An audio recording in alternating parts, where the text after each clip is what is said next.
السلام عليكم حبايبي، كنتمنى تكونوا بخير وعلى خير. مرحبا بكم اليوم معايا في وصفه جديده كما العاده. عودتكم بوصفات حصريه ووصفات ناجحه 100%.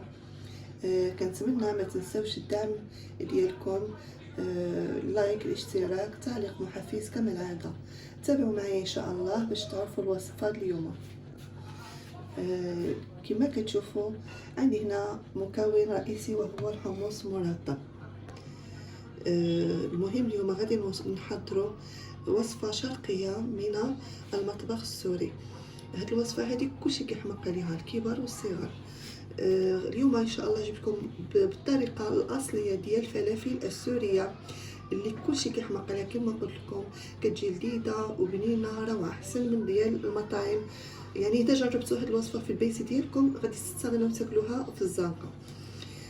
غادي نحتاجو ان شاء الله كما قلت لكم حمص مرطب قبل بليله، نغسلوه مزيان، نقيوه، وكما كتشوفوا ما يبقاش فيه الماء نهائيا. غادي نحتاج هنا الكزبره اولا القزبر. هاد الكزبره ممكن تعوضوها بكزبره يابسه، يعني قزبر يابس مطحون. عندي هنا المعدنوس، ضروري خصنا نعملو كميه يعني بالزايد، نعملو كميه كثيره. غادي نحتاج هنا الثومه، ونحتاج البصل عندي هنا بصله كبيره. المهم القياس عندي هنا 4 ديال الحمص. غادي نحتاج معها الثومه كبيره كامله وبصله كبيره. يعني هاد الوصفه بالاخص كتهز المقادير بالزايد. يعني التوابل كان كتجي متبله بزاف، وديك التوابل هي اللي كطيح هذيك البنه. عندي هنايا فلفل اسود، عندي سكينجبير والخرقوم. انا عندي مخلطين ديجا، وشويه الكوزه محكوكه معاهم. عندي هنايا بابريكا وكمون. يعني تقريبا كنعملوا جميع التوابل اللي كتكون عندنا الطبخ من غير القرفه اللي ما يمكنش نعملوها. صافي هادشي اللي كاين. غادي دابا غادي نطحنوا هادشي كامل، هاد المكونات كامله غادي نطحنوها مزيان. والسر ديال هاد الفلافل باش كتجي مقرمشه ولذيذه وبنينه كما قلت لكم كتجي خفيفه، هو هاد السر هذا. كما كتشوفوا خميره الحلويات كنعملوا منها ملعقه فقط.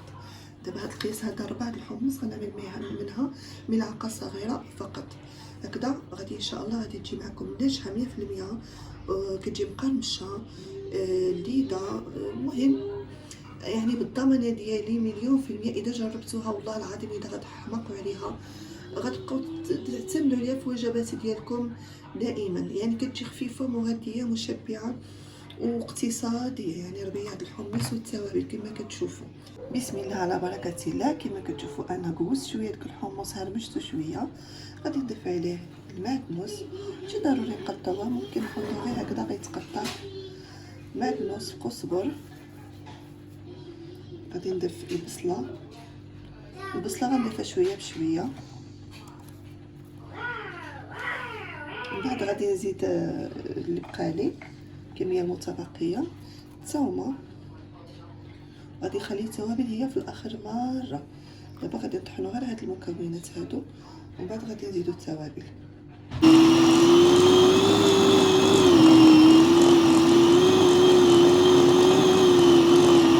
صافي بعد ما كنطحنوا مزيان، المهم كتجيب هاد الشكل هذا كما كتشوفوا. غادي نزيدو لها دابا التوابل. صافي بعد ما طحنت المكونات كاملين كما كتشوفوا كتجي ناشفه، يعني ما خصهاش تكون فاسكه، وداكشي باش كتساعدنا ملي كنجيو نعملوا الكويرات كتساعدنا. غادي نضيفوا التوابل.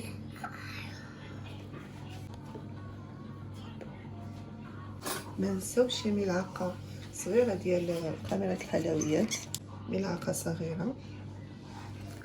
طبعا الملح ما نساوش الملح.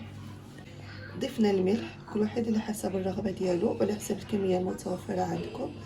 غادي نخلطوا المكونات كامله مزيان مزيان مزيان، كنأكد على نخلطوها مزيان. وصافي هكذا كتكون صافي وجدت معنا يعني الوصفه ديالنا اليوم. غادي نعملوا كويرات صغيره، غادي نقليوها في زيت ساخن على نار متوسطه. ايوا صافي غتكون ديك الساعه وجدت معنا الشهيوه ديالنا وبالصحه والراحه. بعد ما مزجنا المكونات مزيان مزيان صافي دابا غادي نعملوا كويرات ونعملوهم في زيت ساخن على نار هادئه ومتوسطه. وصافي وحنا كنقليو فيهم حتى يتقلاو وها هما واجدين.